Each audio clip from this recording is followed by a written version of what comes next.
புனித வெள்ளியை முன்னிட்டு தமிழகத்தில் உள்ள தேவாலயங்களில் சிலுவை பாதை ஊர்வலம் நடைபெற்றது. இதில் ஆயிரக்கணக்கான கிறிஸ்தவர்கள் பங்கேற்றனர்.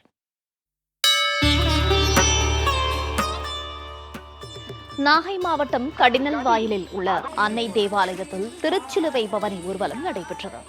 கிறிஸ்தவர்களின் தவக்காலத்தை உணர்த்தும் புனித வெள்ளியை ஒட்டி தேவாலயத்தில் சிறப்பு பிரார்த்தனை நடைபெற்றது. பின்னர் முக்கிய வீதிகள் வழியாக சிலுவை சுமந்து கிறிஸ்தவர்கள் ஊர்வலமாக வந்தனர்.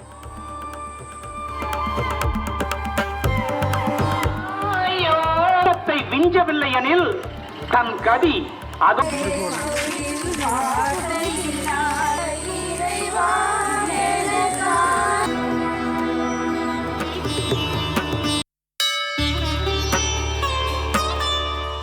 திருவண்ணாமலை மாவட்டம் சோமாசிபாடியில் உள்ள அன்னை ஆலயத்தில் சிலுவை ஊர்வலம் நடைபெற்றது. தவக்காலத்தின் இறுதி நாளான புனித வெள்ளியையொட்டி ஏராளமான கிறிஸ்தவர்கள் பிரார்த்தனையில் ஈடுபட்டனர். இதனைத் தொடர்ந்து சிலுவை சுமந்து முக்கிய வீதிகள் வழியாக பவனி வந்தனர்.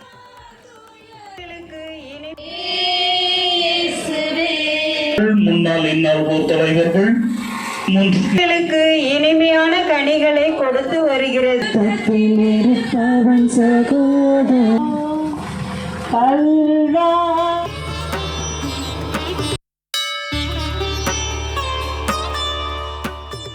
கன்னியாகுமரி மாவட்டம் தூத்தூரில் உள்ள புனித தோமையார் ஆலயத்தில் புனித பள்ளியின் இறுதி நாள் விமர்சையாக நடைபெற்றது. இதற்காக நடைபெற்ற சிலுவை ஊர்வலத்தில் திரளான கிறிஸ்தவர்கள் பங்கேற்று இயேசுவை வழிபட்டனர்.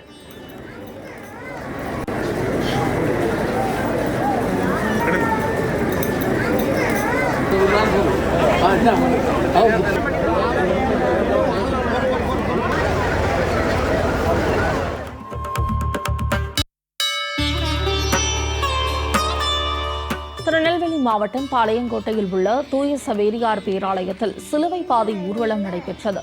ஆண்டுதோறும் விமர்சையாக நடைபெறும் புனித வெள்ளி நிகழ்ச்சியையொட்டி பேராலயத்தில் நாள்தோறும் சிறப்பு பிரார்த்தனை நடைபெற்றது.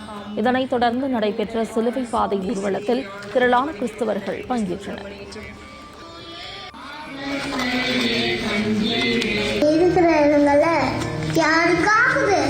நேரம் பாராது, பெருமை பாராது, சுமைகள் இருப்பதாக எங்கள் வீடு வாயில் சாமி.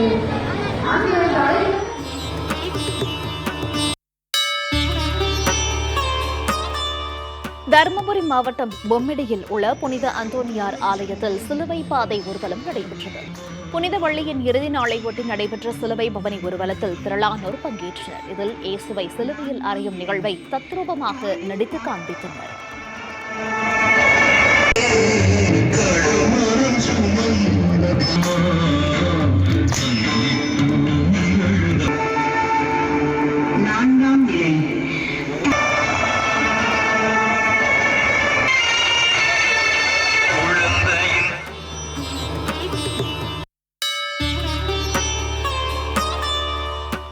திண்டுக்கல் மாவட்டம் கொடைக்கானலில் உள்ள பிரசித்தி பெற்ற தேவாலயங்களில் புனித வெள்ளியையொட்டி சிலுவை பாதை ஊர்வலம் நடைபெற்றது. பேருந்து நிலையத்தில் துவங்கிய சிலுவை பாதை ஊர்வலம் முக்கிய வீதிகள் வழியாக நடைபெற்றது.